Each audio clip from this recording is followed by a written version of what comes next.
Et bienvenue à nos spectateurs et spectatrices que je ne vois pas, mais je sais que vous êtes là. Merci de votre présence à cette discussion, j'allais dire virtuelle, mais qu'est-ce qui n'est pas virtuel aujourd'hui, qui marque le lancement du numéro 176 de la revue Jeux. Numéro élaboré en plein confinement l'été dernier. Merci déjà aux rédactrices et rédacteurs qui se sont prêtés à l'exercice. Ce n'était pas évident.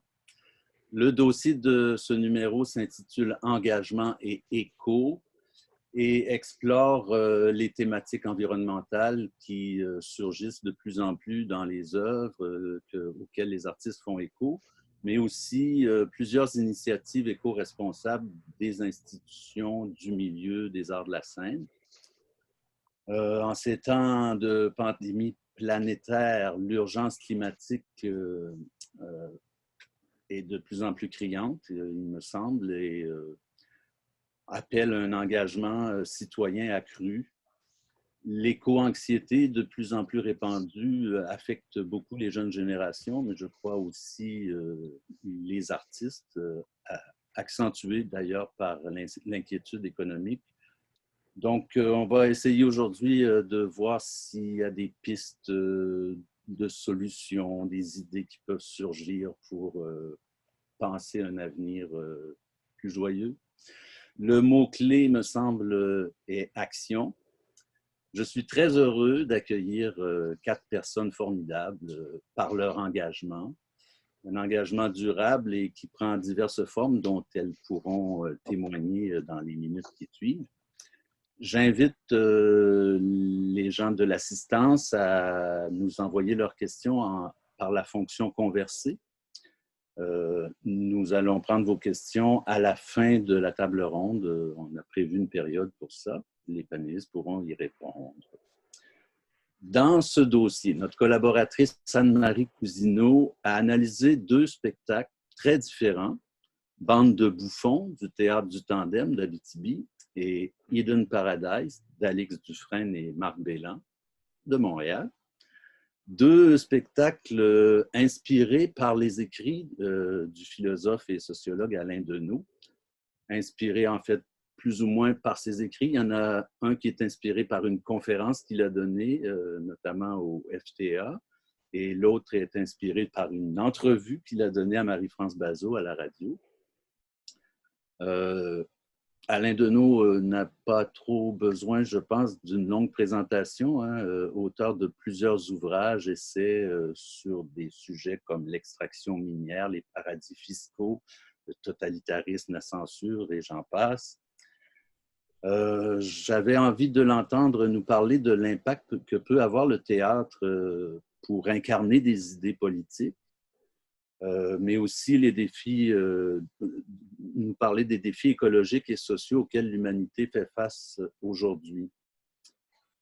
Dave Jennis, directeur artistique des productions Ondina, relate pour sa part dans un texte qu'il co-signe avec Anaïs Gachet la transmission du savoir par l'enseignement de sa compagnie de théâtre autochtone auprès des jeunes artistes issus des communautés.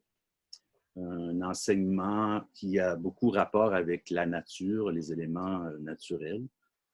Chantal Bilodeau, autrice québécoise vivant à New York, a été amenée à mettre sur pied une initiative internationale d'action théâtrale et sociale, en fait, qui s'appelle Climate Change Theatre Action. Excusez mon anglais. Enfin, Christine Beaulieu, modèle de la sublime photo de notre couverture, réalisée par la talentueuse Julie Artachot, comédienne et autrice, dont le spectacle de théâtre documentaire J'aime Hydro a marqué les esprits et continue son périple. Moi, ce que j'ai aimé dans ce spectacle, c'est l'éveil de la conscience citoyenne qu'elle nous montre avec brio, à travers une enquête difficile mais très utile. C'est à elle que j'ai envie de céder la parole en premier. Christine, j'aimerais savoir ce que vous inspire le titre de cette table ronde, crise au pluriel, climatique, sanitaire et sociale. Quel rôle pour le théâtre?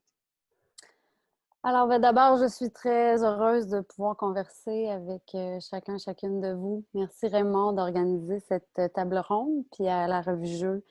Et salut à tout le monde qui nous écoute.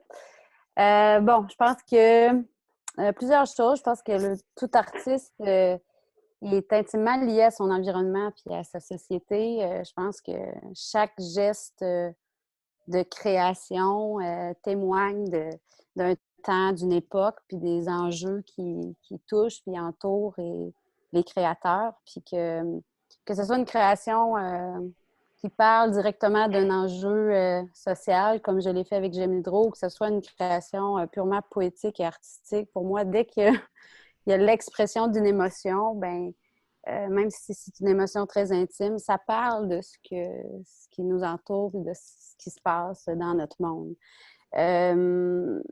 Donc, je pense que le rôle que le théâtre pourrait davantage avoir par rapport à la crise climatique, sanitaire et sociale, c'est que pour moi, je pense que un théâtre responsable, c'est pas juste ce que le théâtre décide de mettre en scène dans son théâtre, mais comment on fait le théâtre. Et là, je pense qu'on a un grand chemin à faire pour être disons, en adéquation entre le message, des fois le contenu qu'on met sur nos scènes et comment on y arrive. C'est-à-dire, est-ce que chaque geste de consommation pour que le théâtre advienne a été réfléchi en adéquation avec notre philosophie?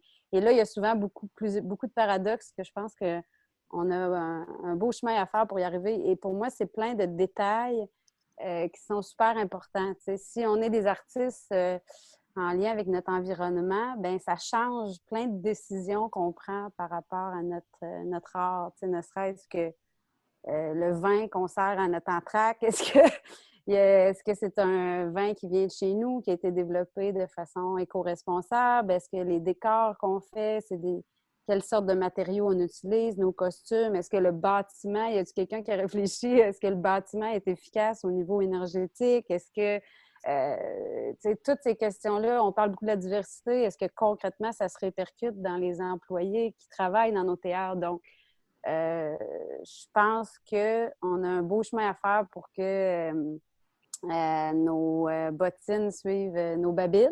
Je trouve que là, ça s'applique bien.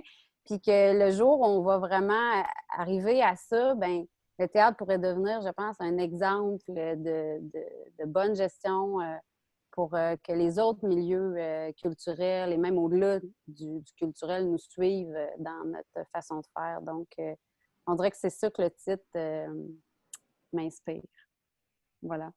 Merci beaucoup. Oui, c'est une réponse assez inspirante. Merci. Je pose la même question à Chantal. Oui, ben moi aussi, tout d'abord, je voudrais dire merci Raymond de m'avoir invité à cette conversation. Et puis, bonsoir à tout le monde qui nous regarde. Christine, je suis très d'accord, entièrement d'accord avec beaucoup des choses que tu as dit.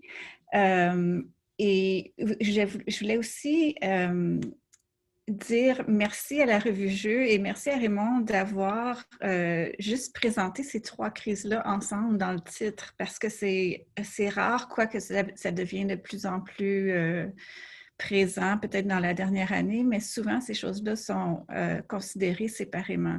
On en parle comme si elles étaient distinctes, puis elles nécessitaient des approches et des solutions distinctes. Mais surtout avec la pandémie, on voit comment les choses sont reliées. Par exemple, si on n'avait pas autant empiété sur les habitats naturels, peut-être qu'on ne serait pas aujourd'hui pris avec cette pandémie-là parce que le virus serait resté chez les animaux. Je pense aussi que c'est très clair et de plus en plus évident que notre santé à nous dépend de la santé de notre environnement et puis que notre santé individuelle dépend de notre santé sociale. On peut pas survivre en tant que société si notre mode de vie implique exploiter pas seulement nos ressources naturelles, mais aussi nos ressources humaines. Maintenant, quel est le rôle du théâtre dans tout ça? La revue a donné de bonnes pistes de solutions ou de bonnes pistes de réponses à cette question-là. Le théâtre peut servir de modèle en termes d'empreinte écologique, comme Christine a mentionné, au niveau de la consommation d'énergie, les matériaux qui sont utilisés, la façon dont on dispose des matériaux après une production, tout ce qui a rapport avec utiliser des ressources physiques. C'est sûr qu'au niveau du contenu, on peut mettre à l'avant de façon très frontale des questions politiques et sociales et écologiques. Aussi, comme Christine a mentionné, présenter des alternatives au niveau des structures, comment le théâtre est fait. Et puis, je pense spécifiquement à qui prend les décisions, comment les décisions sont prises, qui a le droit de monter sur scène et de raconter son histoire, comment les fonds sont distribués, quel rapport a le théâtre avec le public. Mais le travail que je fais beaucoup de mon côté est autour d'une question en particulier que je trouve qui est très importante, c'est de réinventer la façon dont on se définit en tant que société. Le mythe, je dirais, le plus important dans les pays de l'Ouest depuis les derniers 2000 ans, c'est que l'humain est supérieur à toutes les autres créatures avec qui on partage la planète et puis que la croissance est infinie. Mais ça, c'est quelque chose qu'on apprend, c'est imbibé, notre culture est imbibée de ce mythe-là et c'est très difficile à changer parce que souvent, on ne le questionne même pas. Et puis, c'est pas nécessairement quelque chose qui est dit, mais c'est quelque chose qui est senti et qui est pris pour acquis. Donc, tout le non-dit derrière ce qu'on présente, ces trucs-là qui sont pris pour acquis, ça peut être réévalué et présenté différemment dans le théâtre. Ça peut présenter une autre réalité comme étant quelque chose de possible et peut-être qui serait mieux que ce qu'on a présentement. Mm-hmm. Vaste programme, mais effectivement, je pense que tout est lié et c'est sûrement pas Dave qui va vous contredire sur cette importance du respect de la nature et des animaux. Dave? Ben oui, l'animal, hein? C'est ancré en moi, ça fait partie de moi. Donc, je veux pas répéter un peu ce que les gens ont dit parce qu'il y a beaucoup de choses qui me rejoignent beaucoup. Mais je dirais, je me suis posé la question cet après-midi en me disant, est-ce que nous sommes vraiment dans une crise sociale, une crise climatique ou une crise sanitaire où on n'est pas dans une prise de conscience climatique, une prise de conscience sanitaire, une prise de conscience sociale. Et comme a dit Chantal, les trois sont reliés ensemble et on s'en rend de plus en plus compte. Et en ce moment, pour moi, le ventre de la terre nous parle. Elle nous parle très, très fort. Elle est brisée, elle est blessée et on doit en prendre soin le plus possible. C'est un devoir personnel, oui, c'est un devoir de nous, de citoyens, mais c'est un devoir politique aussi. Et je pense que le politique doit maintenant prendre la question avec le cœur et non la question avec une empreinte de bulletin de vote. Donc, prendre des décisions plus sérieuses, qui nous amènent à réfléchir aussi sur le contexte qu'on vit présentement. Il y a quelque chose qui me parle beaucoup et c'est un contexte écologique, oui, mais comme je viens d'une région, je trouve qu'on oublie beaucoup les régions en ce moment et on oublie beaucoup les régions quand on parle du contexte économique et écologique qui sont étroitement reliés et qui font partie aussi d'un discours que j'ai implanté dans mon dernier texte théâtral où c'est un éternel combat à savoir qu'est-ce qu'on veut, est-ce que l'on veut sauver notre région, notre territoire, ou où on veut sauver notre planète, où on veut sauver des gens économiquement, les laisser vivre décemment, donner une meilleure éducation aux enfants. Donc, ça fait partie des grands enjeux, je pense, qu'on doit avoir, qu'on doit se questionner. Et puis, le rôle du théâtre dans tout ça, bien, c'est assez complexe parce que présentement, on se demande tous ce qu'on fait comme artiste, qu'est-ce qu'on doit faire comme artiste. On ne nous donne plus la parole sur scène. Mais pour moi, c'est sûr et certain qu'on doit revenir en force, on doit revenir avec un théâtre qui, un peu comme Christine le fait dans les dernières années, un théâtre qui vient nous happer, qui vient nous remettre en question comme humains, qui vient remettre en question toute notre place sur cette planète-là, et aussi qui doit nous donner envie de retourner à la maison et de s'asseoir en famille, quand on va pouvoir, et à s'asseoir avec nos enfants et continuer cette discussion-là et pouvoir parler du spectacle que l'on a vu. Et pour moi, ça, c'est étroitement relié. Tout ça est relié. Et je le répète souvent dans mon travail aussi, le territoire, l'identité et la langue, les trois ensemble sont reliés. Et pour moi, ça fait sens avec le climatique, le sanitaire et le social aussi. Voilà. Merci beaucoup. Merci Dave. Alain Deneau, que vous inspire le titre de cette table ronde? D'abord, merci de l'invitation. Moi aussi, j'ai réfléchi au mot crise. Je ne ferai pas de leçon ici puisque je l'emploie comme tout le monde quand vient le temps de décrire notre situation contemporaine. Il reste qu'à m'y arrêter grâce à l'invitation qui m'est faite. J'en suis à me demander si on peut vraiment parler de crise, si on ne devrait pas tout simplement parler d'un changement de paradigme auquel nous sommes confrontés. Parce que le mot crise induit deux choses. Il induit qu'on est dans quelque chose d'exceptionnel et de momentané, alors qu'on est plutôt en train d'entrer dans une réalité qui va nous suivre longtemps et pour des générations. On comprendra les historiens et les historiennes qui feront l'histoire de la révolution industrielle et de la débauche de consommation qu'a représenté le 20e siècle et le début du 21e, je crois, chercheront dans le vocabulaire de leur langue les mots les plus durs pour décrire la civilisation dans laquelle nous sommes. Et ce sera cette période-là qui passera pour momentanée, quoi. Mais ce qui nous s'annonce, c'est-à-dire une triple perturbation en ce qui concerne l'écologie, le climat, le territoire, la biodiversité, mais aussi les énergies que nous siphonnons à un rythme irresponsable, et enfin l'épuisement des richesses minières. Ces trois phénomènes conjugués présage du pire. Ça, c'est la première dimension. La deuxième porte sur le fait qu'une crise, on le sait, quand dans le monde du théâtre, on a étudié la tragédie grecque, renvoie à la question de la délibération en tant qu'elle est décision. La crise, c'est le moment de trancher, de décider, alors qu'en la matière, on décide de plus grand-chose puisque, bon, les sujets sociaux capables de décision et de souveraineté dans notre organisation fort inégale ont raté toutes les échéances en ce qui concerne les moments de décider de quoi que ce soit. Et aujourd'hui, il faut plutôt, bien sûr, délibérer, s'activer, agir, penser. Bien entendu, c'est pour ça que nous sommes là ce soir.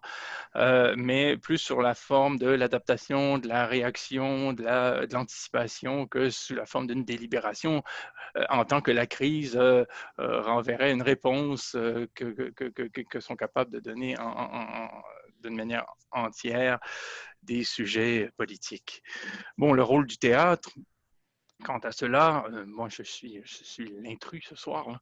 Je dirais que, bon, pour le réfléchir, j'ai dû un peu peut-être comme un comédien qui en est à ses premiers jours de répétition, là, me débarrasser de tous les clichés qui me venaient en tête, quoi. Bon, en me disant au fond de qu'est-ce qu'il ne faut pas dire pour pas réinventer l'eau chaude, quoi. Il me disait, ben, très certainement, on ne peut pas se satisfaire de dire qu'en cela, aujourd'hui, le théâtre serait simplement un miroir qu'on tend au public. Cette idée de miroir, elle ne me semble pas juste, parce qu'il s'agirait de dire qu'on en est à essayer de se voir tel qu'on est. Ça peut être un moment du théâtre, mais je crois qu'on peut exiger plus de lui. Je crois que ce n'est pas non plus l'affaire d'une expression, au sens d'une vieille conception de la catharsis, là, où on dirait, voilà, on va en quelque sorte simplement traduire un malaise qu'on va voir, et le voyant, on va s'identifier à lui, et s'identifier à lui, on va se sentir mieux, on va se sentir moins seul. C'est certainement aussi une dimension, une composante qui peut être en jeu, mais je crois que le théâtre, en tant qu'il est création, est aussi la création même d'un public. Donc, il ne s'agit pas de montrer au public ce qu'il est et là où il est, ou d'aider le public en quelque sorte à accoucher de ses émotions, mais de créer un public au sens de créer une sensibilité, créer une intelligence, créer une conscience qui est de rigueur et qui est espéré dans un siècle où il faudra procéder à certaines conversions, quoi. Il faudra, je veux dire, complètement modifier nos approches. Et quand je dis créer un public, c'est pas seulement un public par rapport à l'exercice même de la prestation théâtrale dans un lieu donné, mais c'est le public en tant qu'il participe à la vie publique. Bon. Et donc, il faut créer un public, un nouveau public, une nouvelle vie publique, et le théâtre peut très certainement y participer. Et donc, vous comprendrez que je suis aux antipodes, s'il s'agit de faire un dessin, là, aux antipodes de ce qu'on pourrait appeler les publics cibles, par exemple en marketing, là, où on aurait en tête déjà tout fait un public qu'on cherche simplement à flatter dans ses sensibilités, ses émotions, ses conceptions. Et c'est le contraire du public cible, quoi. Il faut en quelque sorte non seulement rater sa cible, mais en quelque sorte viser là où il n'y a personne en espérant que quelqu'un arrive au moment où on se manifeste, quoi. Oui, intéressant. Oui, vraiment. Moi, Alain Deneau, ce qui m'impressionne, c'est votre parole si limpide et votre maîtrise de cette langue et ses circonvolutions.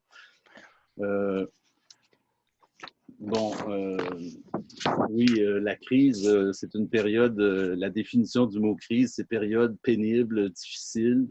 J'aime beaucoup ce que Dave a dit, opposé à crise, prise de conscience, oui.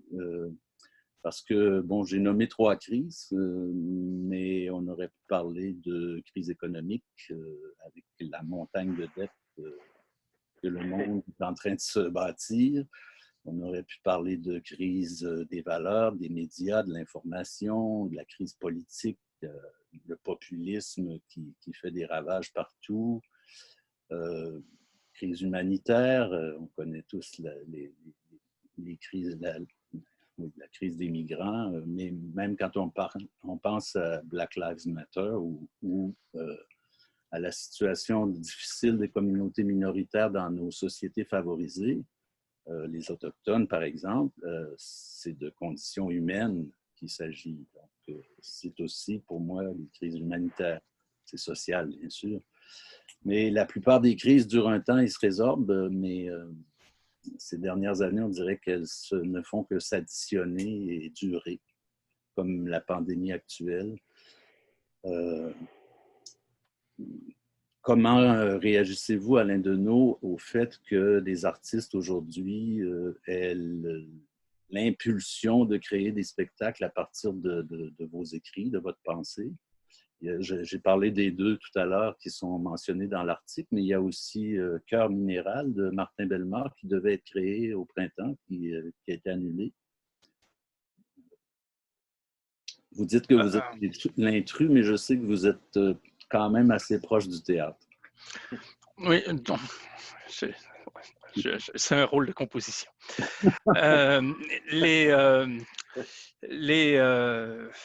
Oui, c'est difficile en peu de mots. De toute façon, j'ai pas l'intention de parler de moi là. C'est pas.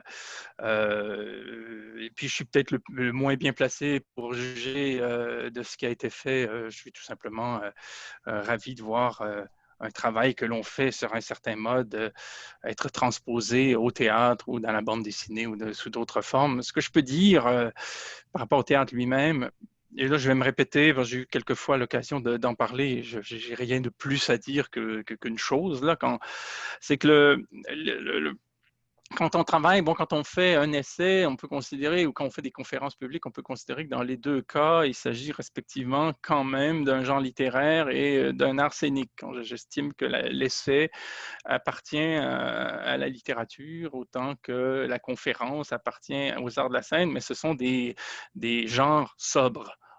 Très sobre, au fond, même s'il peut y avoir du style, même s'il peut y avoir de l'effet, on n'est pas du tout dire ça n'a rien à voir avec le théâtre, la variété, la danse, le mime, quoi encore, même si on est en quelque sorte dans cette appartenance générique.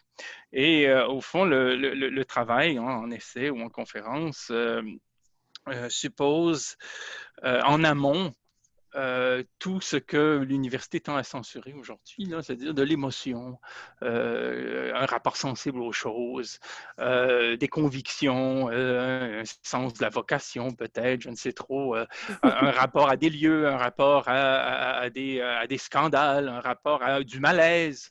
Et c'est tout ça la bougie d'allumage d'un essai, quoi. C'est au fond des sensations de malaise et d'inconfort pour lesquelles on cherche une raison. Hein. Quelle est la raison de son malaise? Et la raison fait qu'on rationalise, et puis on arrive avec un certain nombre d'explications. Et moi, j'ai l'impression quand j'agis publiquement que je reste quand même assez froid, même s'il peut se dégager une émotion ou un corps ou je ne sais trop. J'inscris un peu à la Spinoza, quoi, ces émotions-là sur le signe de la raison. Et ce que je remarque quand j'entreaperçois des transpositions scéniques ou sous d'autres formes de ce travail, c'est que je retrouve ce qui est en amont. C'est ce que j'ai filtré, je le retrouve. Chez Philippe Ducrot aussi, il y a un travail qui a été fait autour de Noir Canada et le Congo. Et là, ce que je vois tout d'un coup, c'est des lieux, c'est un peuple. Qui est évoqué dans mon travail. Mais là, du coup, on le voit, il est rendu à sa dimension sensible. Ce que je vois dans Bande de bouffons, c'est au fond peut-être un certain mépris qui peut parfois m'animer, mais que je garde pour moi, quoi, et que j'essaie de traduire. Bon, puis pas un mépris généralisé, j'aime pas la position du misanthrope de Molière, là, c'est pas ça. Mais parfois, il y a des idéologèmes, il y a des tactiques de domination des peuples, il y a des stratégies vieilles comme le monde, de la part de puissances publiques ou d'entreprises privées ou financières qui nous dégoûtent et qu'on méprise parce qu'elles sont viles, elles sont faciles. Bon, et tout d'un coup, ce que je vois dans cette mise en scène-là, c'est qu'au fond, une sorte de regard peut-être un peu plus assumé que celui que je porte réellement, quoi. Bon, et il y aurait dans le travail d'Alex Dufresne et de Marc Bellan, là, Hidden Paradise, tout un rapport au corps et à la pensée. C'est ce qui est plus effacé dans une prestation publique. Je remarque quand j'interviens publiquement que j'ai un petit peu le dispositif du stand-up comique, là, on peut dire un verre d'eau, un tabouret, un micro. J'ai fini par appeler ça mon stand-up tragique. Et donc, c'est minimal. Alors que ce que je vois chez Dufresne et Bellan, c'est une réapparition du corps et comment, au fond, la pensée, quand elle est, au fond, difficile à avaler, comme on le dit. C'est pas pour rien qu'on parle comme ça, quoi. Puis chez Nietzsche, par exemple, si vous voulez des métaphores somatiques pour penser le rapport à la réflexion, vous l'aurez. Et même carrément gastrique.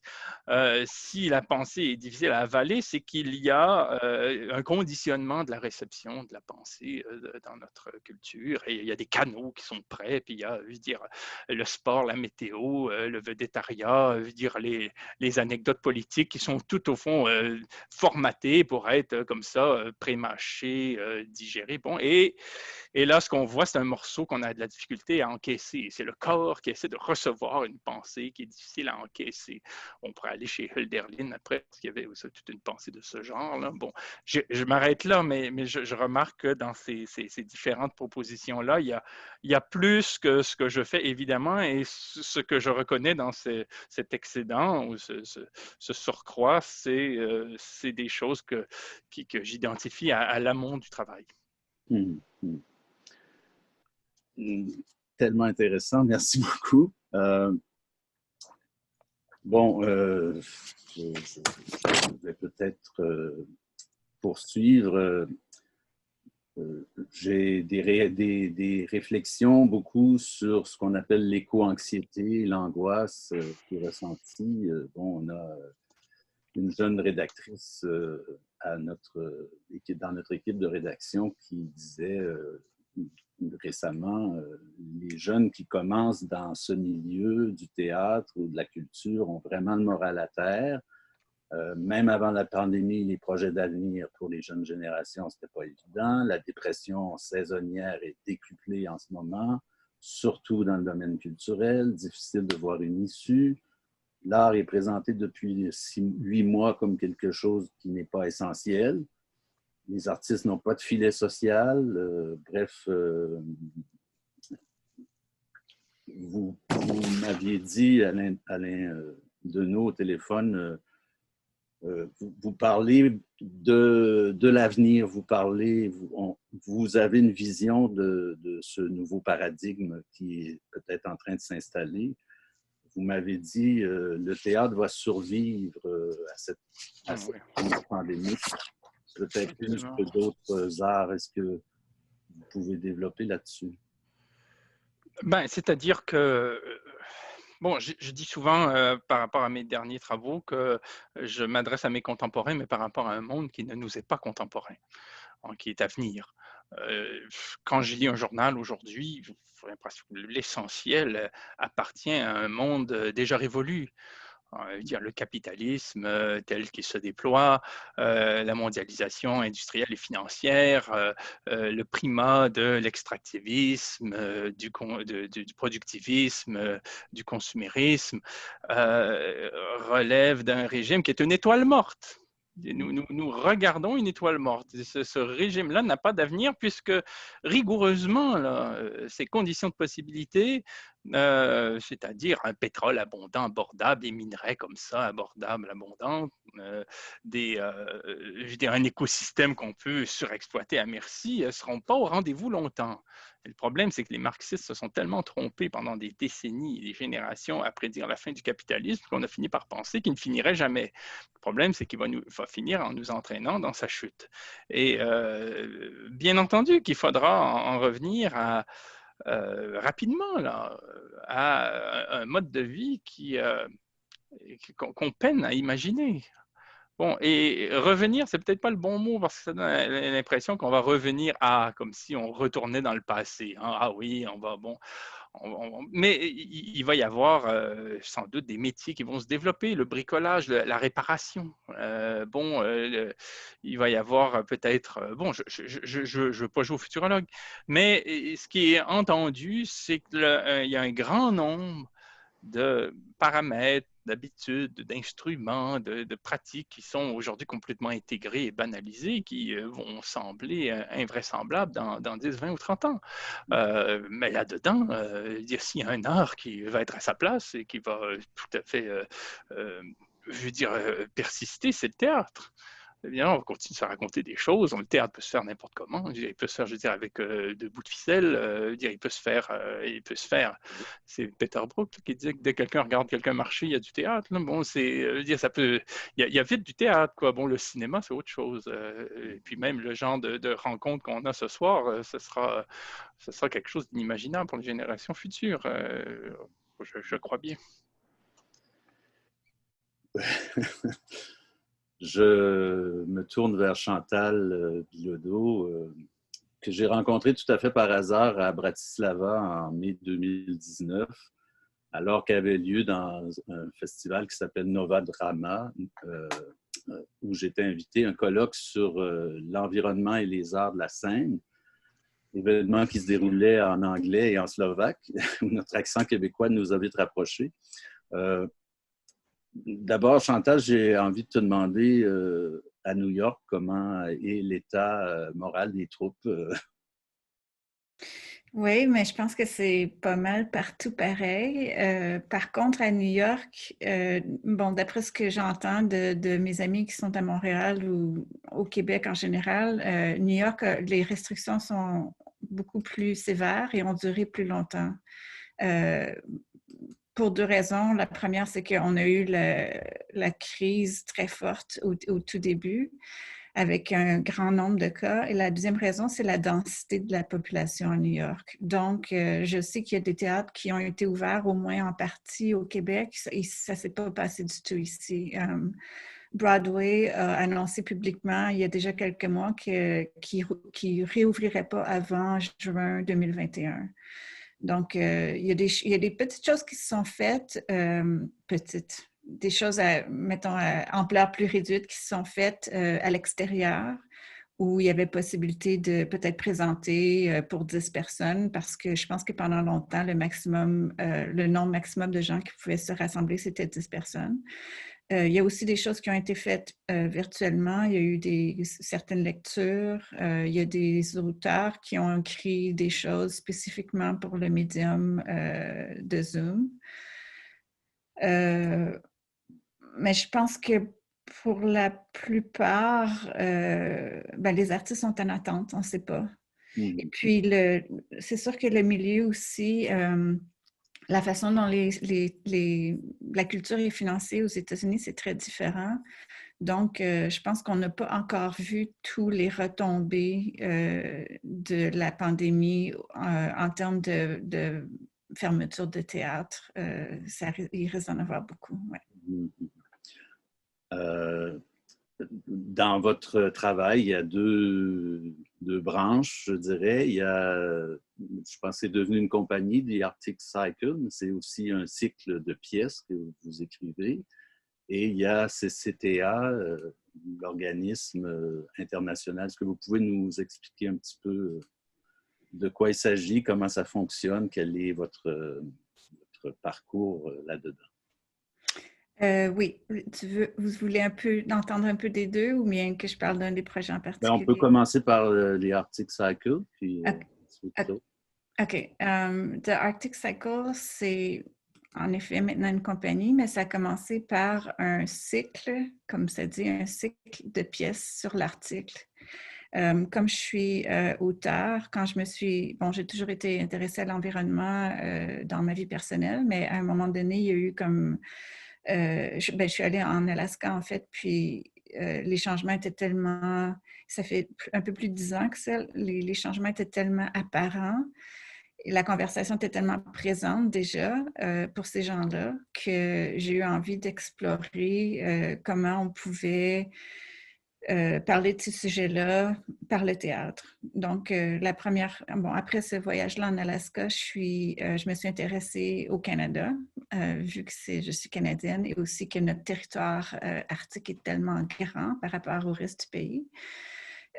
Donc, j'ai fait des recherches, je suis allée sur l'île de Baffin et puis j'ai écrit une première pièce qui s'appelle Scylla, qui a été jouée, qui est maintenant publiée. Et puis, pendant que je recherchais et que j'écrivais cette pièce-là, je me suis rendu compte qu'il y avait beaucoup plus à dire. J'avais envie de dire beaucoup plus que je pouvais mettre dans une pièce.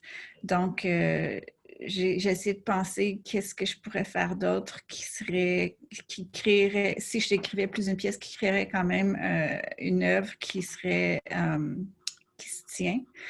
Donc, il y a 8 pays qui ont des territoires dans l'Arctique. Je me suis dit, je vais écrire une pièce pour chaque pays de l'Arctique. Donc, la première est écrite sur le Canada. La deuxième, le titre, c'est Forward, qui se penche sur la Norvège. Et puis, en ce moment, je suis en train d'écrire la troisième pièce qui est sur l'Alaska, sur le territoire américain. Il en reste 5. C'est très long. J'espère que je vais me rendre au bout, un peu comme August Wilson, que je vais me rendre au bout avant la fin de ma vie. Mais c'est quand même quelque chose qui me passionne et puis sur laquelle je continue à travailler. La troisième pièce étant une qui devait être présentée à Anchorage, en Alaska, cet automne, mais qui a été retardée à cause de la pandémie. Au début, on pensait pouvoir la présenter peut-être à l'hiver, au début du printemps, mais la façon que les choses vont, ça risque d'être plus à l'automne prochain. Et puis le deuxième projet, si je peux continuer, le deuxième projet, Climate Change Theatre Action, c'est quelque chose qui est, c'est une idée qui nous est venue à moi et quelques collègues en 2015, après avoir, en travaillant sur les pièces que j'écrivais sur l'Arctique, tout ça, je me suis rendu compte, ça prend très longtemps, ça prend beaucoup de ressources, c'est une personne, c'est juste ma perspective, mon point de vue à moi. On a besoin de beaucoup plus d'histoires qui soient racontées, de plus de personnes qui racontent ces histoires-là, donc on a créé cet événement-là qui est présenté à tous les 2 ans. La dernière fois, c'était en 2019. La prochaine fois, c'est en 2021. La façon que ça fonctionne, c'est qu'on demande à 50 auteurs à travers le monde d'écrire une pièce de 5 minutes, donc c'est très court, sur un aspect des changements climatiques en réponse à une provocation. On trouve les auteurs, c'est souvent des gens que je connais, surtout en Amérique du Nord, un peu en Europe. Quand ce n'est pas des gens que je connais, c'est des gens qui sont recommandés par d'autres personnes que je connais, dans des pays comme en Inde ou en Chine où je n'ai pas beaucoup de contacts dans le milieu du théâtre. Et puis, des fois, c'est aussi des auteurs qui connaissent le projet qui me contactent pour me dire qu'ils seraient intéressés à participer. Donc, on se retrouve avec une collection de 50 pièces. Et puis, on met cette collection-là, on l'offre à quiconque est intéressé à présenter un événement dans une période prédéterminée qui est à l'automne, pendant 3 mois à l'automne. Et puis, les organisateurs peuvent utiliser une ou plusieurs des pièces qu'on leur propose et ils peuvent ajouter d'autres pièces d'artistes locaux ou ils peuvent combiner une présentation d'une pièce avec une conférence ou une exposition visuelle. Ils peuvent avoir des numéros musicaux. Tout est ouvert. Tous les formats sont possibles parce qu'on essaie que ce soit le plus facile et puis que les gens qu'il n'y ait pas des paramètres très serrés pour qu'ils se sentent libres de faire ce qu'ils veulent, de faire quelque chose qui va résonner avec leur public et puis de faire quelque chose surtout qui est à la mesure de ressources qu'ils ont. Donc, c'est pas, on ne demande pas que ce soit très fini sur une scène avec tous les décors et tout. Ça se peut, il y en a qui le font, mais ça peut aussi être aussi simple que lire quelques pièces dans une classe à l'université ou avec des amis dans son salon. Ensuite, comme ça s'appelle Climate Change Theatre Action, qui est le mot action, on dit aux gens, en plus de la présentation artistique, on vous demande d'organiser une action qui est soit pour ramener les gens together ensemble, renforcer les liens dans une communauté ou inviter les gens à s'engager davantage. Par exemple, dans une université, souvent, qu'est-ce qui va être organisé, c'est que des professeurs dans un département comme des sciences vont dialoguer avec des étudiants en théâtre. Souvent, il n'y a pas de rapport qui se fait entre des départements, sont très séparés, donc c'est une façon d'amener les gens ensemble.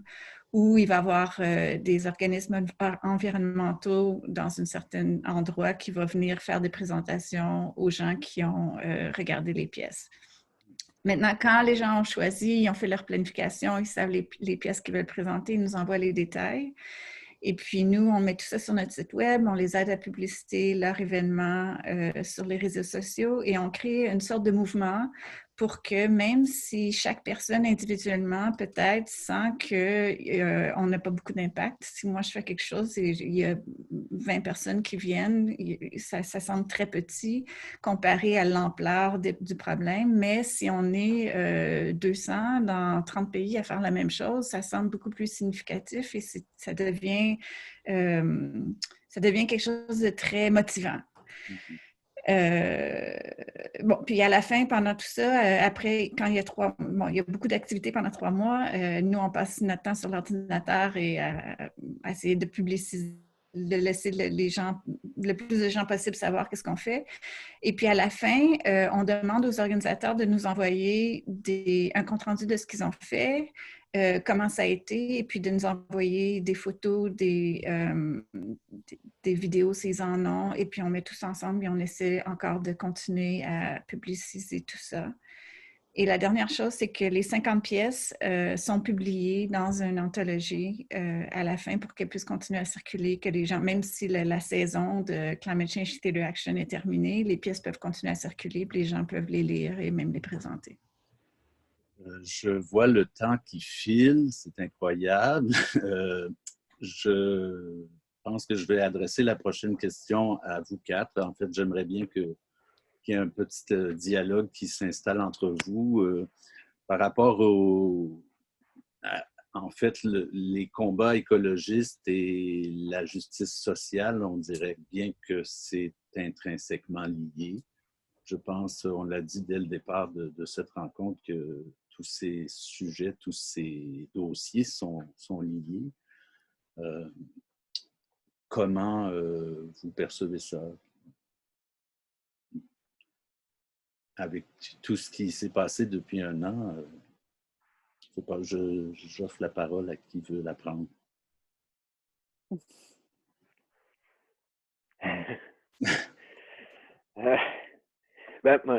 Je ne sais pas si je vais répondre à la question. Tout d'abord, j'aimerais revenir un peu plus tôt. J'ai oublié de dire merci de l'invitation. Je voulais dire merci à toute l'équipe de la revue Jeux. Je suis un peu en retard.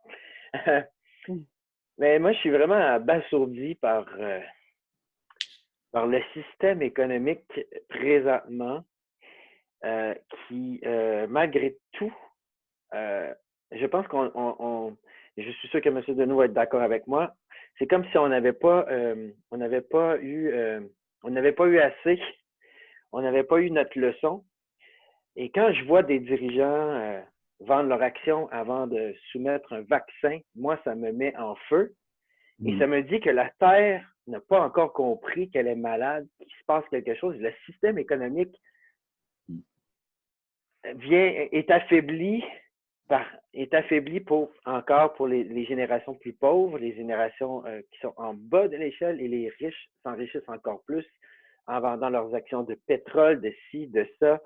Et ça, pour moi, ça me dit qu'on ne comprend pas encore ce message climatique-là, ce message social-là. Et je ne sais pas comment on doit brasser la cage ou réagir, mais c'est sûr que le théâtre a cette réponse-là. Et pour moi, c'est une forme d'éducation aussi, le théâtre. On va au théâtre pour s'éduquer, pour faire de nous des gens qui vont avoir justement une meilleure réflexion sur ce qui se passe dans la société. Et si on n'a pas cette possibilité-là de mettre sur scène nos propres histoires, nos mots comme Première Nation aussi, comment les gens peuvent connaître qu'est-ce qui se passe dans les communautés? Et voilà, tout ça est relié. Et comme je l'ai répété dans mon texte, La cendre de ces eaux, toute cette question écologique-là, économique, est fortement reliée. Et dans les régions, pour moi, c'est un éternel combat.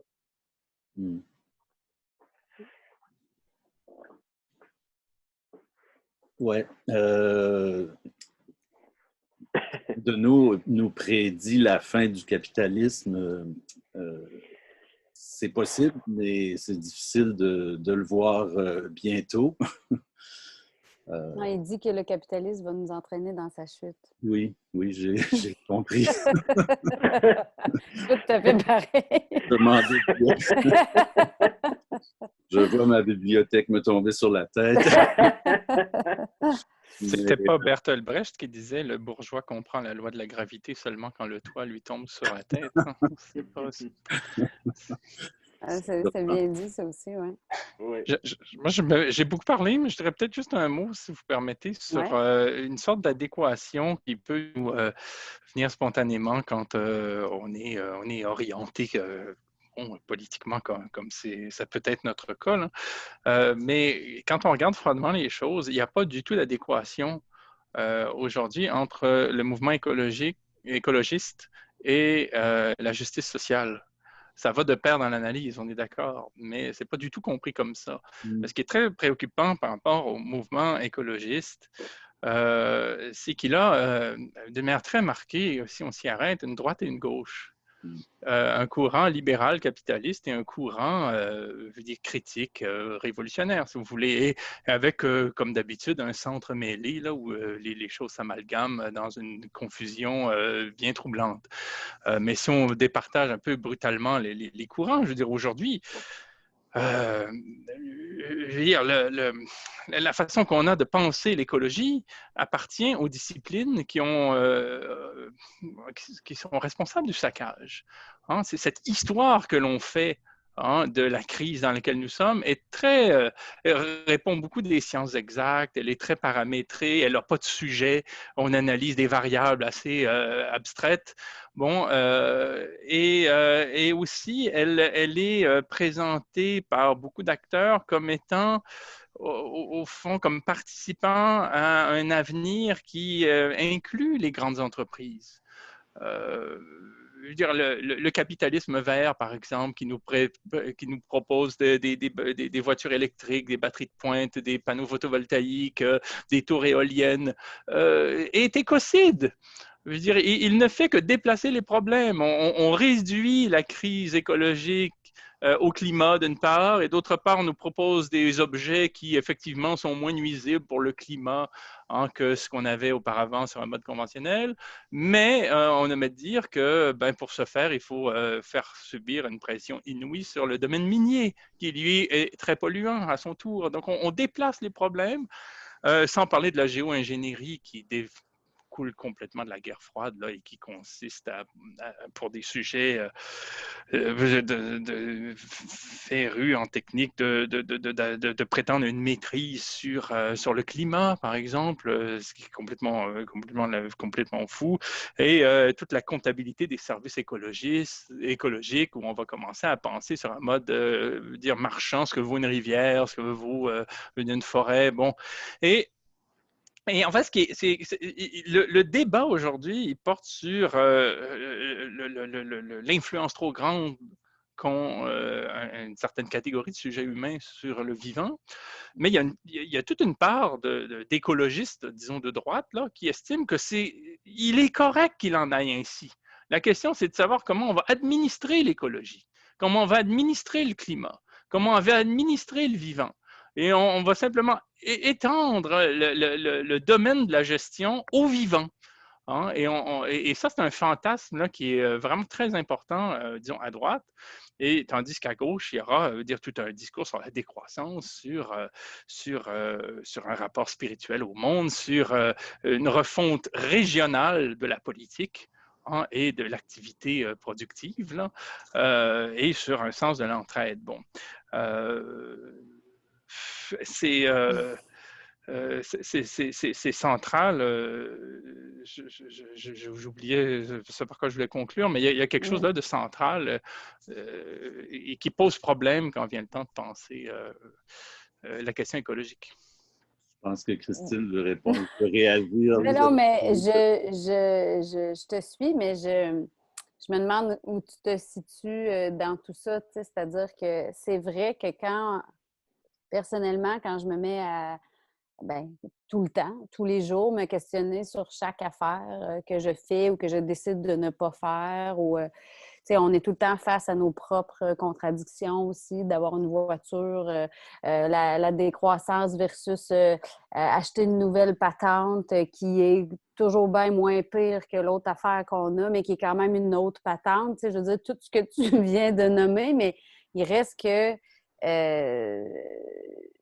c'est vrai que c'est difficile, je trouve, de se positionner à toutes les minutes de notre vie à travers tout ça, puis qu'on dirait qu'à chaque fois qu'on rencontre un nouveau problème ou une nouvelle situation, ben on est tout le temps en train de se repositionner. Tu sais, c'est-à-dire qu'on ne peut pas être complètement d'un côté ou complètement de l'autre côté. Tu sais, il y a eu, je trouve, des situations où j'aurais peut-être pas le bon mot, là, mais de mettre un prix sur, par exemple, le travail des abeilles a eu du positif dans cette crise-là, tu sais, parce qu'on dirait qu'il fallait passer par là pour que les gens comprennent que si on ne prend pas soin des abeilles, on va avoir un gros problème plus tard. Il a fallu mettre un prix sur le travail que les abeilles font pour que le chemin se fasse. Et là, tu te dis, bon, ben s'il faut prendre ce chemin-là pour y arriver, prenons le chemin pour y arriver. Mais tu sais, on dirait que chacune des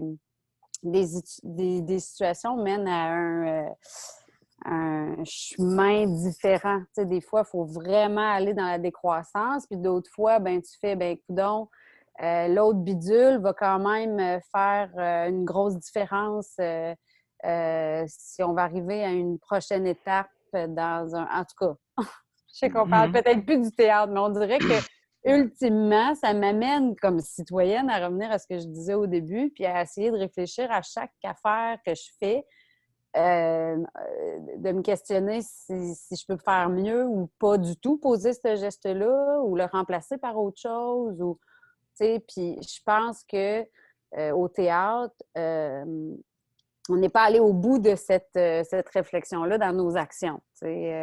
Ça peut te sembler toujours des détails, mais je pense que this changes everything. Là, je pense que vraiment, il y a quelque chose...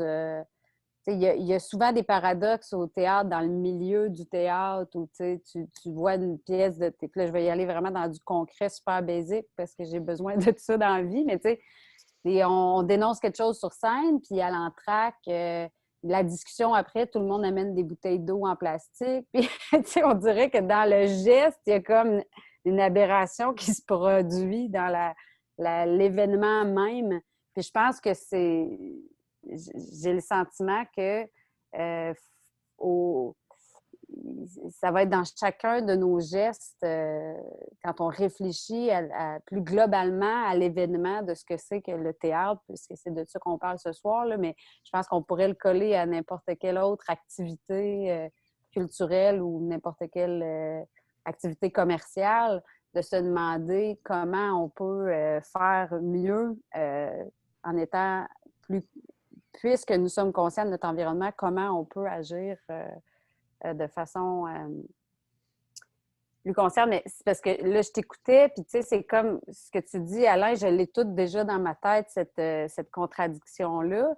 Mais on dirait, je sais pas, j'ai envie de vous demander, vous vous situez où dans cette... je sais pas comment dire. Moi, ce qui m'intéresse, je suis pas, je vais faire court, hein, parce que je voudrais pas effectivement le, mais je suis pas manichéen non plus. Là, il ne s'agit pas de dire que tout est acheté d'un côté et puis tout est. Mais c'est de voir de quoi on est la dupe. C'est-à-dire quelles sont les forces au fond qui nous conditionnent. Parce quand on se lève le matin puis on fait quelque chose, il faut réfléchir longtemps pour remonter la chaîne de notre décision, hein, parce que très souvent, elle est le fait d'une détermination sociale qui nous échappe complètement. De libre arbitre, là. Bon. Et ce qui m'intéresse sur la question de l'écologie, c'est qu'il y a eu notamment, je vais le résumer par une guerre de rapports, là, comprenez que c'est schématique, là, mais ça nous permet de nous situer rapidement. En 1972, il y a eu un rapport du Club de Rome qui s'est appelé le rapport Meadows, qui s'est intitulé « Limite à la croissance » et qui a dit très clairement le problème de la crise écologique qui s'amorce et dans laquelle on sera de manière dramatique bientôt, c'est notre régime comme tel, le régime de croissance qui repose sur les modalités actuelles de l'industrie et de la finance. Bon. il ne fallait pas que ça passe, ça, cette idée que notre régime, fondamentalement, puis là, on a eu des gens comme Murray Bookchin après qui ont vraiment développé toute une pensée politique à partir de ce type de conclusion. Il ne fallait pas que cela se développe. Et on a eu, en opposition à cette position-là, un rapport qui est celui de Brundtland de 1988, je crois, 87, qui lui a parlé de développement durable. Et explicitement, là, c'est même pas subtil, là, il s'agissait de torpiller le premier rapport en disant non, on ne parlera pas de décroissance, non, on ne verra pas les choses d'une manière, au fond, révolutionnaire au sens sobre, où il s'agit de rendre révolues des pratiques délétères là, ou préjudiciables. On va encore penser la crise dans laquelle on est, si ce n'est pas une destruction, dans les termes du régime actuel, parce qu'il y a une chose dans notre monde qui n'est pas négociable, dont on ne discutera jamais, c'est l'existence même du capitalisme et du développement. Et le tour de force de ces champs-là, c'est d'avoir posé la question de l'activité écologique, de la mobilisation écologiste à partir du mot développement, qui était le terme central du régime dans lequel on est. Et là, on s'est dit, ben oui, il y a un marché, on va faire des affaires, on va créer une bourse du carbone, on va jouer sur les OGM, on va travailler le climat, on va mettre des ingénieurs là-dessus et on va développer, je veux dire, tout un secteur de pointe en semant de la confusion, en appelant ça un mouvement vert. Et nous sommes aujourd'hui dans cette confusion-là. On prend Oui, vas-y, Dave. Ben, j'allais dire, est-ce que capitalisme rime avec individualisme? Parce que je pense que c'est ça, c'est un des problèmes. On est très individualiste. On croit qu'on va réussir en faisant des petits gestes par nous-mêmes. Mais les grands centres, les grandes villes nous ont donné cette façon de vivre individualiste. Et je pense que c'est une question de collectivité et on doit changer énormément de choses collectivement. Et il y en a qui ne sont pas prêts à faire ce saut-là encore aujourd'hui. Et on le voit avec toute la question du masque, pas de masque. On le voit qu'il y a des gens qui sont rétractaires à ça. Donc, c'est la même chose du côté de l'écologie. Pour moi, il y en a qui sont rétractaires, qui ne veulent rien savoir, qui sont bien contents d'avoir leur Ford F-150. Et il y en a qui roulent en voiture électrique. Il y a encore cette dualité-là qui va persister, je pense, encore pendant je ne sais pas combien de générations. Mais comme disait Christine, on ne peut pas se lever un matin et dire « OK, non, ça, je ne peux pas prendre mon téléphone ce matin. Il a été fait avec des minéraux de l'Afrique. Ah non, ça, ça. » Je veux dire, ça, c'est de la co-anxiété. Les gens vont se rendre malades à toucher à quelque chose, à se demander tout le temps, est-ce que je fais la bonne chose? Mais pour moi, en tout cas, c'est le capitalisme et l'individualisme. On est là-dedans, on s'en rend compte. C'est mon profit à moi avant toute chose. Tu ramènes l'idée de l'éco-anxiété, l'anxiété. On dit souvent, en fait, une des valeurs du théâtre autochtone, c'est la guérison, théâtre de guérison. Mm-hmm. Peut-être une piste pour le théâtre. Effectivement, chez Ondinoc, on utilise beaucoup ça, cette forme de théâtre-là, ce théâtre de guérison-là, ce théâtre qui m'a été enseigné par Yves Sioui-Durand et Catherine Jonca, les anciens fondateurs de la compagnie. Et pour moi, ça va dans le sens qu'on abonde. C'est toute cette question de respecter aussi qu'est-ce qui était là avant. C'est étroitement relié au territoire, à la terre. Donc, et j'essaie justement par mon théâtre, par mes écrits, de continuer à propager ça aussi, cette façon de faire, cette transmission-là. Puis c'est un peu ce qu'on voit dans la revue. Je voulais parler de l'éducation parce que l'éducation est très importante.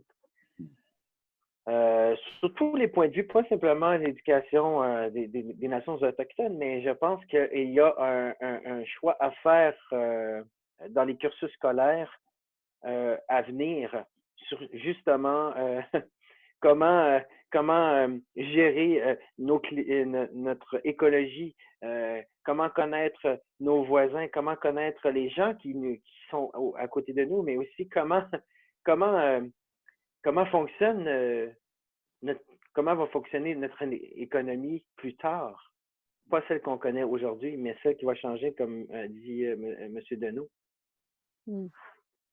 Christine a aussi rencontré les Inuits sur la Côte-Nord et ça a été un choc, je pense, ou en tout cas un tournant important dans la création de J'aime Hydro.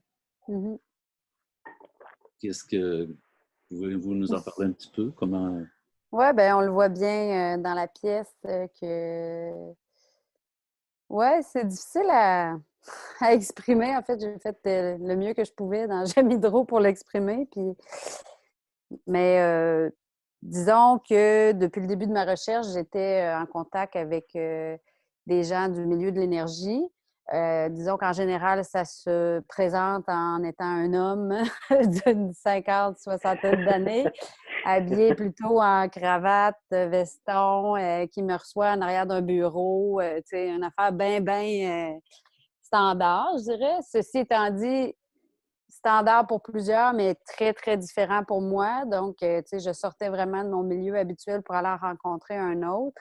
Et je pense que ça revient à ce que j'essayais d'exprimer tantôt dans le spectre. Je pense que l'important, c'est que le spectre communique. Puis J'aime Hydro a fait ça, là, tu sais, je suis sortie de mon milieu pour aller rencontrer un milieu qui m'était très, très inconnu, éloigné et j'étais complètement méconnaissante de ce milieu-là. Et ça, c'est très... Je pense que ça, quelque part, c'est responsable et écologique. Je ne sais pas comment dire, parce que, tu sais, je pense que la discussion, le dialogue fait partie de l'équation, je pense, certainement pour un avenir meilleur que de se polariser. Là. On n'avancera pas sur aucun dossier, j'ai l'impression. Mais donc, disons que dans mon parcours, à peu près aux 3/4, ma rencontre avec Rita Mestokosho, qui est une poétesse Innu, qui était à Iqaluit, c'est sûr qu'elle a été bouleversante parce que, tu sais, elle m'a reçue d'une toute autre façon. Tu sais, je veux dire, là, il n'y avait pas de table, on s'est assis à la table, elle cherchait du feu pour allumer de la sauge. On était vraiment comme changé complètement de contexte, puis elle m'a justement chanté, puisqu'on parlait de la guérison, elle m'a chanté un chant de guérison de façon complètement volontaire et je dirais que c'était un acte extrêmement généreux. Elle a senti que j'étais débordée, que j'étais découragée, que j'étais fatiguée, que le projet me pesait lourd sur les épaules, puis elle a voulu me délivrer de ce poids qu'elle a senti chez moi. Une sensibilité vraiment particulière que même si peut-être le monsieur d'Hydro-Québec l'a senti, mon poids, mais n'a pas agi pour me libérer de ce poids-là ou de façon civile ou même polie, n'a pas osé me parler du fait que j'avais un poids sur ses épaules qui semblait... je ne veux pas dire que les autres êtres ne sont pas sensibles, mais je pense que ça fait pas partie, disons, de nos codes de civilisation. De l'aborder, tu sais. Mais elle l'a abordé de front. Elle a dit « ça va pas bien, tu as l'air... tu n'es pas capable de dire non, tu dois mettre tes limites, tu dois remercier la terre, tu dois remercier le ciel. » Puis ce chant-là a eu un impact réel sur moi. Elle m'a en quelque sorte délivrée parce qu'elle m'a demandé aussi de crier.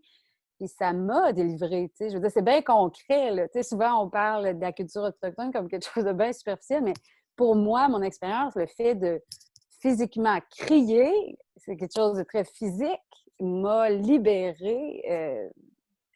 Donc, tu sais, pour moi, c'est une expérience très concrète de vivre quelque chose de physique dans un lieu précis qui était cette maison de la culture-là. Puis ça m'a ramené à une sorte d'essence. Puis je pense dans J'aime Hydro, je l'appelle comme la base, là. On dirait que ça m'a ramené à ma base où qui résonnait très fort pour moi, mais qui, je sais pas, était comme prise sous une accumulation de codes sociaux. Puis que là, c'est comme si elle avait réussi à m'enlever tous les codes qui m'empêchaient d'être en connexion avec ma base. Puis que ça m'a fait un bien immense. En fait, c'est simple comme ça m'a fait du bien. Puis ça m'a permis, on dirait, de m'affirmer peut-être davantage, de m'exprimer, de trouver finalement ma propre voix dans toute cette affaire-là.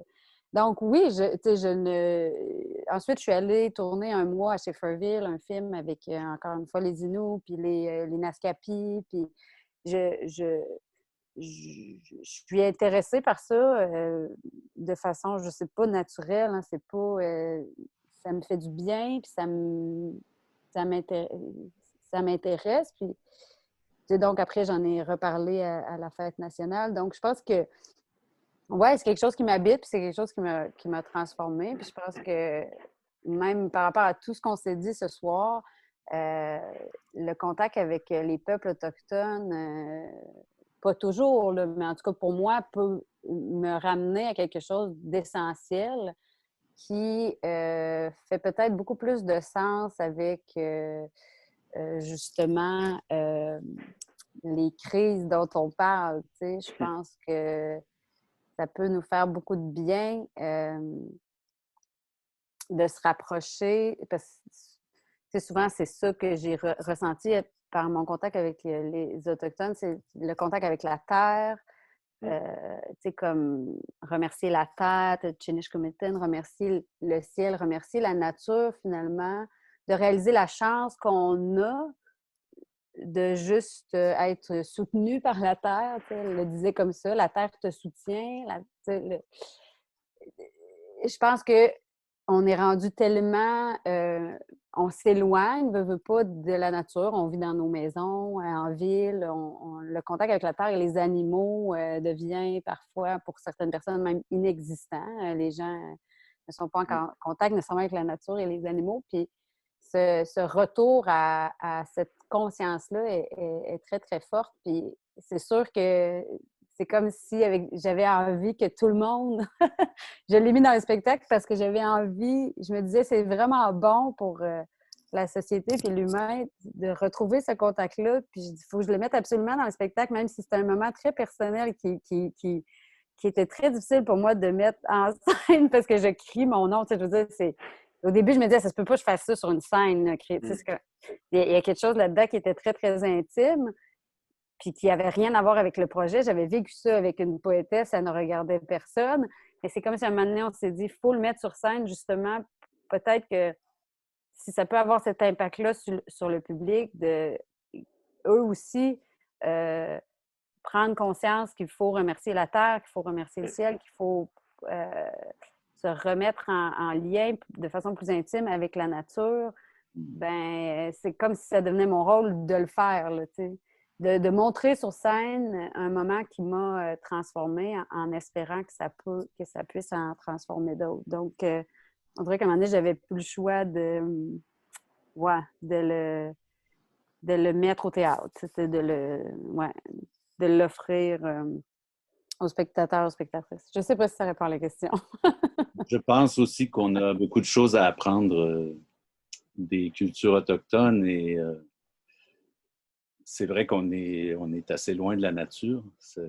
Comme dit Dave, la Terre est malade aussi. Elle aussi a besoin d'être guérie, peut-être. Mm-hmm. Il nous reste 17 minutes à peu près. J'ai des questions des gens du public que j'ai envie de vous transmettre. Myriam Laflamme écrit « Compte tenu du contexte actuel, les crises dont vous parlez dans le titre est-il propice de mettre de l'avant le théâtre documentaire? Et concernant le théâtre actuellement, pensez-vous que l'avenir est dans la balado-diffusion ou est-ce pas logique que le théâtre physique? » Je peux répondre rapidement. Effectivement, on voit une éclosion de balados de toutes sortes, comme il s'en est jamais fait. Je suis un peu je suis un peu loin de ça. En tout cas, chez Ondunac, on est un peu loin de ça. Je trouve que c'est ben, en tout cas, il y en a, je trouve que présentement, il y en a qui sont rapides, sont vite sur la gâchette pour se remettre, OK, on va faire ça, on va faire ça. Moi, je suis tellement pas là-dedans. Je suis dans un mode de plus de survie théâtrale où je me dis, OK, quel message que je vais apporter? Je prends le temps d'y réfléchir, mais je sais qu'il y en a qui sont rapides technologiquement pour se revirer, pour faire des balados. Mais moi, je suis pas là-dedans. Mais chez Ondunac, je pense que justement, cette période un peu de dormance théâtrale nous amène à réfléchir sur des prochains écrits puis sur qu'est-ce qu'on veut mettre sur scène. Oui. Oui, pour avoir assisté à quelques balados-diffusions, c'est intéressant. Ça peut être intéressant, mais ça remplace pas. Ça remplace pas la présence physique, la présence, le mystère de la présence des acteurs sur scène. C'est vraiment notre domaine.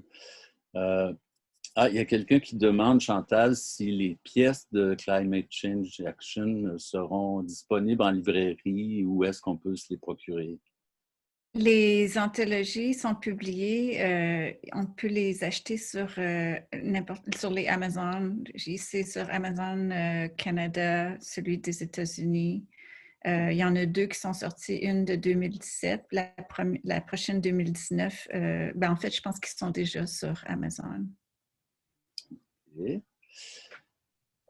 Michel Vaïs, notre ancien rédacteur en chef, écrit « Ce qui me frappe dans vos propos, c'est peut-être que l'avenir du théâtre se passera désormais dans de petits lieux avec de petits publics. Est-ce que les grandes salles sont plus à risque à l'avenir après la crise que nous traversons? » J'ai envie de dire non, là. Je pense que maintenant, on va sortir de ça, puis on va être heureux de se rassembler en grand nombre, puis on va... J'ai tendance à croire, moi, que le théâtre, on en aura même de plus en plus besoin, parce que, tu sais, on est beaucoup devant nos écrans, puis, tu sais, au contraire, on va avoir hâte de voir des gens pour vrai, puis d'être face à quelque chose qui se passe là, devant nous, pas d'intermédiaire, d'écran, puis de voir des vrais corps qui bougent, puis qui vivent quelque chose, puis qu'on est ensemble de façon unique pour la soirée, puis qu'on vit quelque chose, tu sais, dans un espace-temps. En tout cas, non, moi, j'ai vraiment confiance au théâtre. D'ailleurs, avant que cette crise arrive, le théâtre était vraiment en bonne santé, là. Je veux dire, les salles étaient pleines, c'est très vivant, ça se passait. C'est notre industrie culturelle théâtrale est formidable, puis c'est plein de créateurs extraordinaires. Moi, je suis vraiment nourrie, puis je suis galvanisée par tout ce qui se passe à New York aussi, ça doit être extraordinaire, puis partout en région. Puis, tu sais, moi, je pense que c'est un art qui est très vivant parce que je le vois dans les créateurs et créatrices du théâtre, puis qu'il y a quelque chose, qu'on a beaucoup de choses à dire, que les gens ont... Le théâtre est très, très vivant, moi, je trouve, en tout cas... j'allais dire plus que jamais, mais je sais pas, là, tu sais, ma vie est très, très courte. Mais je veux dire, de ce que j'ai vécu depuis que je m'intéresse au théâtre, je le trouve vraiment bouillant. Puis je pense qu'au contraire, le monde va avoir envie de se retrouver en grand nombre. Non, je veux pas me rester J'aimerais juste... Excuse-moi. J'aimerais juste ajouter que ce qu'on vit présentement nous amène quand même à réfléchir sur le théâtre qu'on veut proposer plus tard. Pour moi, on s'est rendu compte que peut-être que tout allait trop vite. Hein? Beaucoup de productions, 5-6 productions par année dans les grands théâtres institutionnels. Et là, on tombe à une production et on y va petit à petit. OK, il va y avoir un spectacle, mais on intègre 2-3 compagnies qui viennent en création, préparer un spectacle. Moi, je pense que c'est ça l'avenir aussi des théâtres institutionnels de Montréal. C'est donner la chance à des gens qui n'ont pas d'endroit justement pour créer, de venir s'installer dans ces lieux-là qui sont vraiment aux installations qui sont très, très performantes pour eux. Puis, de donner justement le temps de ces productions-là de souffler et donner le temps aux artistes aussi de souffler. Une production, pour moi, 3 semaines sur scène, c'est vite. C'est vite. On devrait peut-être faire comme en Europe un peu, être plus longtemps, moins de spectacles, mais être sur une plus longue période. Puis que ça donne aussi un avantage aux acteurs d'avoir un meilleur salaire, un meilleur cachet. J'ai une question qui va pas mal dans ce sens-là, enfin, qui dans la suite logique. C'est Mario Cloutier, un des membres de notre rédaction à Jeu. Les 3 praticiens du théâtre, comment voyez-vous l'avenir de votre art en relation avec le changement de paradigme évoqué par Alain Deneau?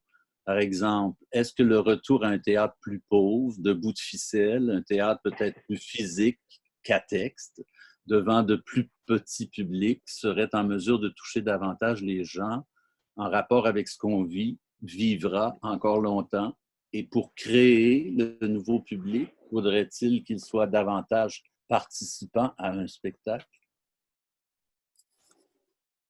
Belle question à développement. Je peux y aller rapidement. Pour moi, depuis que je suis en poste comme directeur chez Ondinoc, j'ai apporté un peu ce côté-là très intime, qui est déjà, qui fait partie de moi aussi comme créateur. Je me vois pas jouer devant 1000 personnes au théâtre où je suis plus dans cette intimité-là, ce rapprochement-là avec le spectateur, être proche de lui, qu'il se sente même avec nous sur scène. Puis il y a toujours ce côté un peu mythologique où j'apporte des moments très longs de silence, c'est très lent dans mes écrits, c'est très imagé. Donc, je suis pas sûr que dans une salle de 1000 personnes, ça peut ça peut fonctionner. Mais je pense que, comme je disais, il va y avoir une façon de faire le théâtre on n'a pas le choix on n'a pas le choix de s'adapter, je pense, à ce qui se passe. Puis ça nous amène à réfléchir. Je pense qu'il faut aussi faire attention à penser que tout ce qui peut se faire qui n'est pas ce qui se fait présentement va être moins que. Ça ne va pas être pauvre ou ça ne va pas être nécessairement bout de ficelle parce que ce n'est pas exactement comme on l'imagine en ce moment. Peut-être que du théâtre local a un rôle différent à jouer avec des plus petits publics que du théâtre de grande scène. Et puis, aussi, on entend souvent ces commentaires-là par rapport à les matériaux qui sont utilisés, essayer d'être plus écologique dans le milieu du théâtre où on se fait répondre « Ah, mais oui, mais je ne peux pas être créatif si je ne peux pas utiliser les matériaux que je veux. » Mais encore là, c'est une espèce de pensée que tout ce qu'on fait qui n'est pas ce qu'on fait présentement, ça va être moins que. Ça ne sera pas aussi beau, ça ne sera pas aussi bon, ça ne sera pas aussi artistique.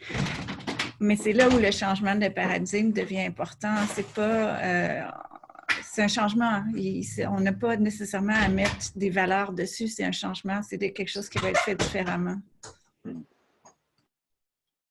Oui, tout à fait. Moi, je pense que il faut pas... théâtre plus pauvre. Au contraire, moi, je pense que toutes ces prises de conscience-là vont faire un théâtre plus grand. C'est-à-dire, tu peux utiliser un bout de ficelle pour faire quelque chose de grand. C'est plus de décider où est-ce qu'on met l'argent, tu sais. Moi, je pense qu'au contraire, il faudrait plus d'argent dans notre milieu culturel, dans notre milieu théâtral, mais de mieux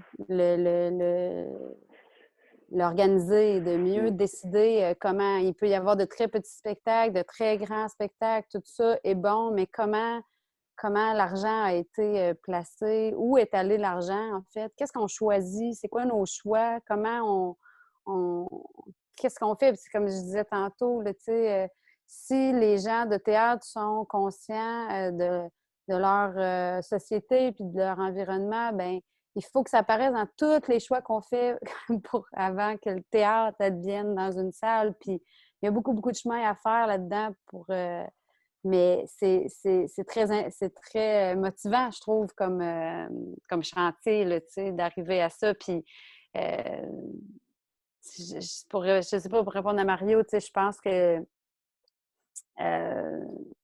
le public, le nouveau public participant, oui, tu sais, moi, je pense que le public, en étant là, participe déjà à l'événement du théâtre. Puis, tu sais, si on peut l'impliquer davantage, certainement. Puis je pense que, tu sais, peut-être que lui aussi, il peut s'impliquer dans les gestes qu'il fait en venant au théâtre, puis comment il vient au théâtre, puis, tu sais, tout ça. Mais je pense que déjà, de se rendre à une pièce de théâtre, c'est d'y participer. Puis après, dans nos sortes de théâtre, ben, tu sais, moi, parce que je pense que toutes les sortes de théâtre sont importantes. Tu sais, je pense pas qu'un théâtre documentaire, comme j'ai fait, est plus important qu'un théâtre complètement poétique et artistique. Je pense que les deux sortes de théâtre, c'est-à-dire un théâtre avec un quatrième mur ou un théâtre participant, si ça veut dire si ça veut dire de parler directement au public, c'est pas mais je pense que les gens aiment ça, ceci dit, là, qu'on leur adresse directement la parole puis qu'on leur demande de s'impliquer dans la réflexion puis de revenir sur les spectacles. Oui, moi, je pense qu'on peut impliquer davantage le public. Mais bref, je m'égare un peu, mais je pense que c'est... Je pense pas qu'il faut revenir à un théâtre avec moins de moyens, là. Certainement pas. Ouais. Mais qu'est-ce qu'on fait avec nos moyens? Puis on devrait avoir plus de moyens. Oui. Moi, je suis plutôt d'accord avec Christine. J'aime qu'il y ait toutes sortes de théâtres. Je trouve que toutes les formes de théâtre peuvent être intéressantes. Importante, oui. Importantes, oui. Ben, il reste 5 minutes. Il y a tellement de sujets que j'aurais aimé aborder. Je pense qu'il y a une question qui vient d'entrer. On va y aller. C'est Anne-Marie Cousineau qui écrit « Le théâtre n'est pas hors la logique consumériste. La logique des pièces qui changent toutes les 3 semaines en est la preuve. Que faire? » Une vieille question, ça. Ça rejoint un peu ce que je disais tout à l'heure. Prendre le temps. Ouais, prendre le temps. C'est quelque chose que j'ai appris chez Ondunoc. Prendre le temps de faire les choses. Prendre le temps de laisser les respirer sur scène les choses. Même chose en atelier. Donc, c'est quelque chose que je veux transmettre aussi dans mon travail. Et ça fait du théâtre pour moi qui est plus vrai, plus authentique et moins dans la performance. Si je puis me permettre, je voudrais vraiment insister sur le fait que il y a des réflexions dont on n'a plus le luxe. Les changements de paradigme dont on parle là, ce n'est pas un objet de délibération politique, ce n'est pas une option politique. Là. On les choisira, on s'y préparera ou on les subira. Mais il y aura des transformations radicales. Là. EDF, qui est, pour aller très vite, l'Hydro-Québec de France, là, nous dit qu'il y aura du pétrole pour encore 40 ans et que 2 tiers de l'électricité dans le monde est produite à partir du pétrole. Okay? C'est pas des échos anarchistes là, qui disent ça. C'est EDF en France.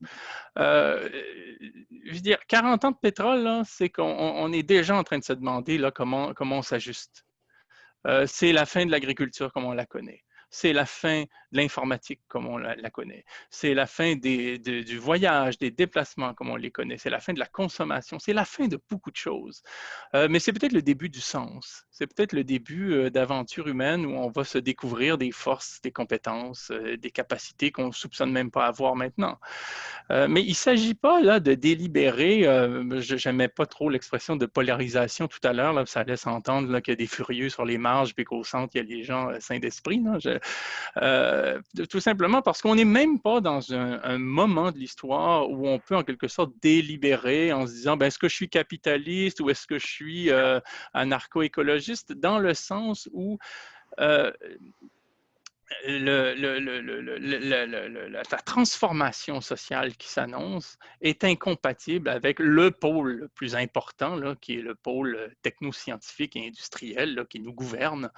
Et ce pôle-là, il ne peut pas passer je vais utiliser une métaphore théâtrale, il ne peut pas passer la rampe du 21e siècle. Là. Il faudra s'organiser, qu'on le veuille ou pas. Il n'y a personne qui est pour l'appauvrissement, qui est pour qu'on ait moins, qui est pour qu'on ait de la difficulté à se chauffer l'hiver. Là. Ça ne peut pas être une option politique désirable au sens d'une motion psychique. Mais c'est qu'il y a des gens qui essaient essaie de penser ce qui vient du point de vue de la préparation plutôt que du point de vue du choc. Quoi. Je vous lis Myriam Laflamme qui avait écrit tout à l'heure, est-ce qu'il y aura d'autres discussions de ce genre offertes par la revue Jeu? Je pense qu'on aurait pu la faire 2 fois plus longue. Et Marc Tédrel écrit à tous les conférenciers, merci à Raymond Bertin et aux 4 intervenantes, et tout particulièrement à M. Deneau, dont la cohérence des analyses me sidère chaque fois et désormais transcende les formes d'exposition strictement universitaires. Je suis bien d'accord avec ça. En conclusion, moi, je dirais qu'il y a quand même des choses qui changent. On en voit des... Moi, j'aurais aimé parler avec Chantal, lui demander si les anglophones sont plus avancés que les Québécois sur certains de ces dossiers. En tout cas, au Québec, ça bouge depuis les 2-3 dernières années. Les jeunes promeuvent des sensibilités nouvelles qu'on ne peut plus ignorer. Des remises en question s'imposent. Et s'il y a une chose que la pandémie nous aura permis, c'est de s'arrêter pour réfléchir, pour repenser nos actions, remettre un peu en jeu nos valeurs, recentrer notre engagement. Souhaitons que ça se poursuive après la crise. Moi, je fais un petit parallèle après pandémie, après Trump. Il y a peut-être quelques lueurs d'espoir à l'horizon. Et souhaitons que 2021 nous ramène un peu ce petit quelque chose qu'on appelle le plaisir de vivre et le plaisir d'aller au théâtre. Je remercie mes 4 invités pour leur généreuse participation. Vous avez semé des graines de réflexion qui vont continuer à germer dans nos esprits. Petite annonce avant de terminer, le spectacle Eden Paradise d'Alex Dufresne et Marc Belland sera repris en tournée, à moins d'avis contraire, en février 2021 au Québec, en mars en France et en Belgique, puis retour à Ottawa en mai, puis au Québec ensuite, comme de nombreux autres spectacles, de toute façon, annulés au printemps, qui, on l'espère, trouveront le chemin jusqu'au public. Merci encore une fois aux collaboratrices et aux collaborateurs de Jeux 176. Merci à l'équipe de rédaction, au conseil d'administration de la revue Jeux, ainsi qu'à notre directrice générale Brigitte Couture. Je vous invite, cher public, à vous procurer ce numéro et pourquoi pas un abonnement, car il y a d'intéressants numéros qui s'en viennent aussi dans les prochains mois. Merci et que 2021 nous apporte du renouveau et un retour au théâtre. Merci à tous. Merci, bonne soirée. Bonsoir. Merci. Beaucoup. Joyeuse fête tout le monde. Merci à tous. Bye bye. Merci.